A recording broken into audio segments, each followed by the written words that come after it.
श्रोता प्रेमियों, मैं राम सागर शास्त्री आप लोगों के समक्ष रखने जा रहा हूं एक प्रसंग, राधा माधव। देखिए, वृंदावन के सन्निकट बरसाना ग्राम में श्री ब्रखवान जी निवास करते थे। कि बरसाना एक ग्राम है वृंदावन के पास, करते थे उस ग्राम में श्री ब्रखवान निवास। ब्रखवान जी की पत्नी का नाम कीर्ति था। जैसे नंद जी के यहाँ पर परम ब्रह्म ने अवतार लिया था, वैसे ही ब्रखवान के यहाँ शक्ति ने राधा के रूप में अवतार लिया था। जो आज ब्रज की गोपियां हैं, वे कभी जनकपुर की नारियां थीं। जो सीता जी की सहेलियां थीं, वे सब आज राधा जी की सहेलियां हैं। देखिए, जिस समय भगवान राम का जनकपुर में उमर कलेवा हो रहा था, उस समय जनकपुर की नारियों की भावना थी कि भगवान राम मेरे साथ हास विलास करें। मर्यादा पुरुषोत्तम राम ने उनकी भावना देखकर कहा कि इस जन्म में राम मर्यादा पुरुषोत्तम बनकर आया है, इसलिए हास विलास का अधिकारी नहीं है। जब मैं द्वापर में कृष्ण बनकर आऊंगा, तब तुम्हारी यह अभिलाषा पूर्ण करूंगा। वही जनकपुर की नारियां ब्रज में गोपी के रूप में अवतरित हुई तथा उद्गीता, सुगीता, कलगीता, कलकंठिका और विपंची आदि श्रुतियों ने गोपियों के रूप में अवतार लिया। इसके अतिरिक्त मिथिला, कौशल, अयोध्या, पुलिंद, श्वेतद्वीप, बैकुंठ आदि की गोपियों के अनेक यूथ थे।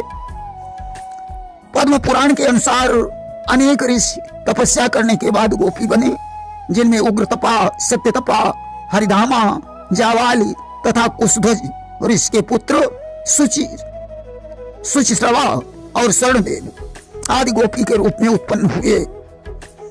जो भी हो, भगवान कृष्ण और राधा बचपन में साथ साथ खेला करते थे। एक दिन कृष्ण राधा को अपने घर लाकर मैया यशोदा से बोले, मैया, आज जब मैं ग्वाल वालों के साथ यमुना के तट पर खेलने गया तो ग्वाल वाल मुझे छोड़कर चले आए। ये भोली वाली लड़की यमुना में पानी भरने आई, इसने मुझे रास्ता बताया, तब से मैं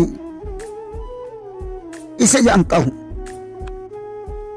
आज मैया यशोदा बड़ी प्रसन्न हुई। उन्होंने राधा और कृष्ण दोनों को गोद में बैठा लिया। दोनों का मुख चुंबन कर विचार करने लगी, इन दोनों की कितनी सुंदर जोड़ी है।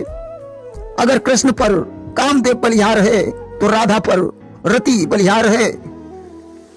कि रचना रच जाए विधाता की, इस जोड़ी पर बलिहारी हो। ऐसे मनमोहन सोहन की, दुल्हन राधा सुकुमारी हो। विधाता की अगर मर्जी हो जाए तो राधा और कृष्ण का विवाह हो जाए। यशोदा ने राधा से कहा, बेटी तुम्हारा क्या नाम है, किसकी पुत्री हो? राधा ने कहा, मैया मैं ब्रखवान की पुत्री हूं जो बरसाने में रहते हैं। मेरी माता का नाम कीर्ति है और मुझे राधा कहते हैं। यशोदा ने कहा, बेटा आप घर जाओ, काफी देर हो चुकी है, अपनी माता से हमारी भेंट कहना और कृष्ण के साथ या वैसे ही यहाँ आती जाती रहना। कृष्ण से कहा, जाओ कृष्ण राधा को बरसाने तक भेजाओ। आज कृष्ण राधा के साथ बरसाने में पहुंचे। कीर्ति कृष्ण को देखकर बड़ी प्रसन्न हुई, विचार करने लगी, अगर कृष्ण नगीना है तो मेरी बेटी मुद्रिका है। हे यशोदा, मेरी गोद पुत्र से खाली है और तेरी गोद पुत्री से खाली है।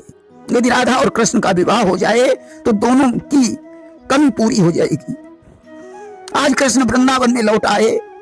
यद्यपि उन्हें सभी से प्रेम था, परंतु राधा से कुछ विशेष प्रेम था। एक दिन फिर कृष्ण राधा को लेकर घर पहुंचे। अचानक आकाश में बादल गिराए और अंधेरा हो गया। किते ही चाण झोंकी आए घनकारा, आनंद दीख जब अति अंधियारा।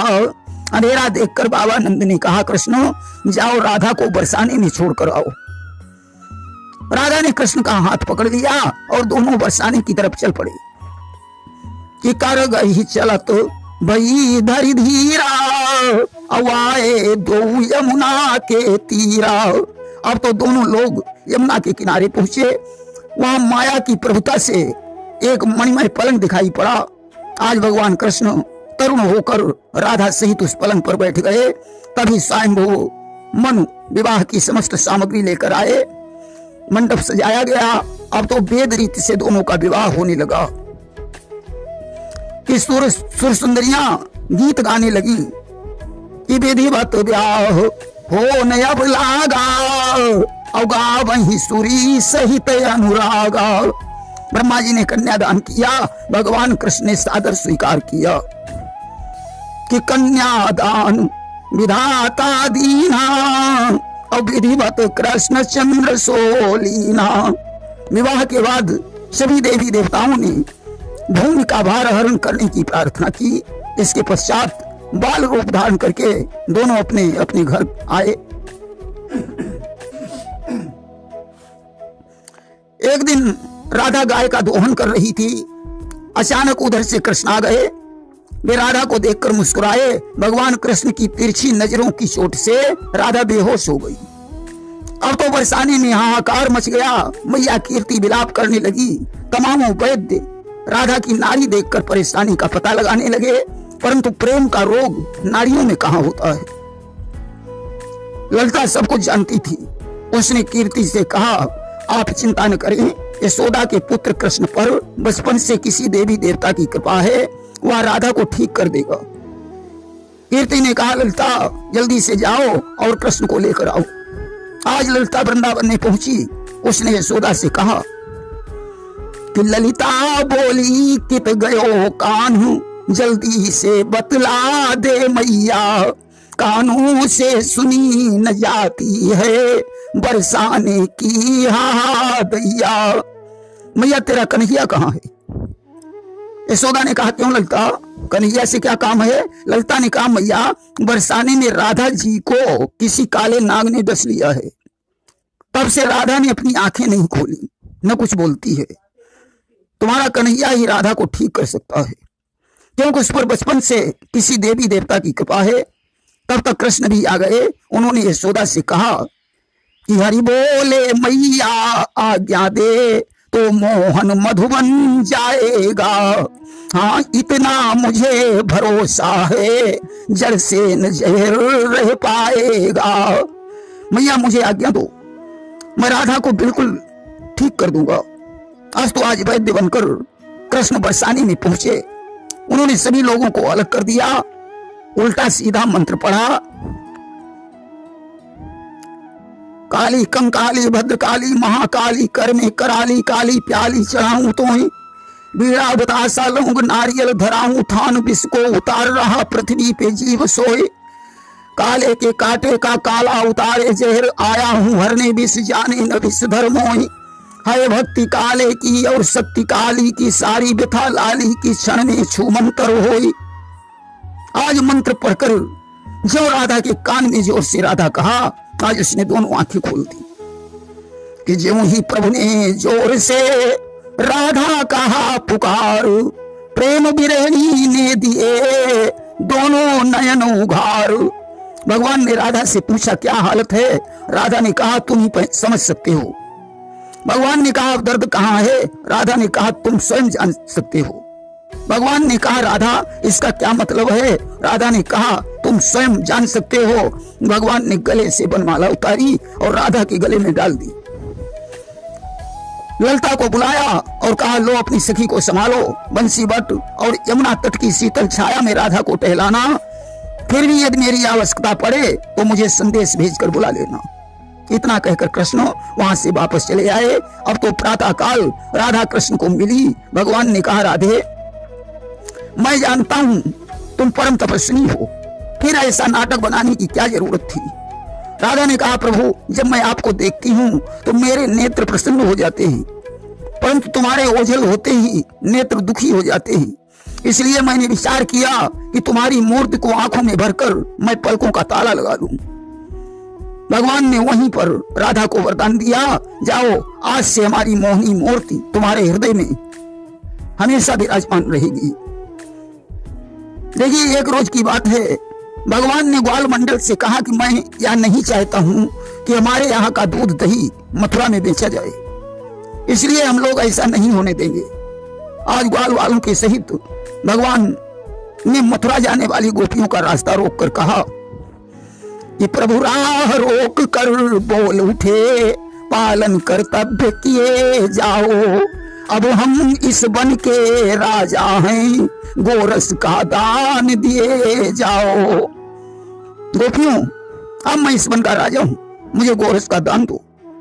ललता ने कहा, कन्हैया मेरी रास्ता छोड़ो, तुम्हारे इस राजापन का हमारे ऊपर कोई असर नहीं पड़ेगा। भगवान ने ग्वाल वालों को बुलाकर गोपियों की मटकियां फोड़ डाली। अब तो दही मही की कीच हो गई। कंस के गुप्तचरों ने दौड़कर कंस को सूचना दी। सुनकर कंस भयभीत हो गया। दूसरे दिन गोपियां स्वयं भगवान को बुलाकर माखन खिलाने लगी और सुना राधिका ने जहां माखन प्रभु का हाल, नंद महर के द्वार पर पहुंची प्रातः काल। अब तो राधा ने जो ये समाचार सुना, उसने सर पर माखन की मटकी रखी और नंद जी के द्वार पर प्रातः काल ही पहुंच गई। आवाज लगाई कि दहिया मेरा है मजेदार, मैं लाई हूं दहिया तेरे दुआरे। ले लो बिहारी नंदलाल, मैं लाई हूं दहिया तेरे दुआरे। कोरी मलैया में मैंने दहिया जमायो, और देखो है कैसा लच्छेदार, मैं लाई हूं दहिया तेरे दुआरे। अब तो जब कृष्ण नहीं मिले तो गोपियों से पूछने लगी, क्या तुमने मेरे कन्हैया को देखा है? गोपियां आज ठिठोली करने लगी। अब तो ढूंढते ढूंढते बेचारी थक गई। आज थक कर कहने लगी कि घनश्याम तुम्हें ढूंढने जाऊं कहां कहां, कोई नहीं बताता, ढूंढूं कहां कहां।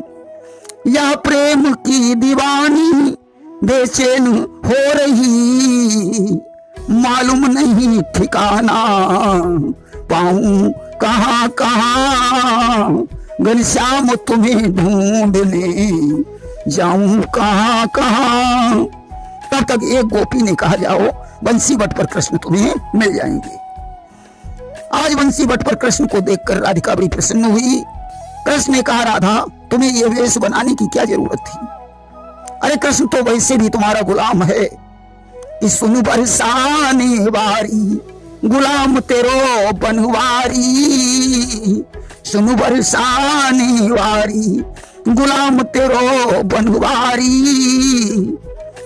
चंद्रानन पे बड़ी बड़ी अखियां और लट लट के घुंघराली, गुलाम तेरो बनवारी।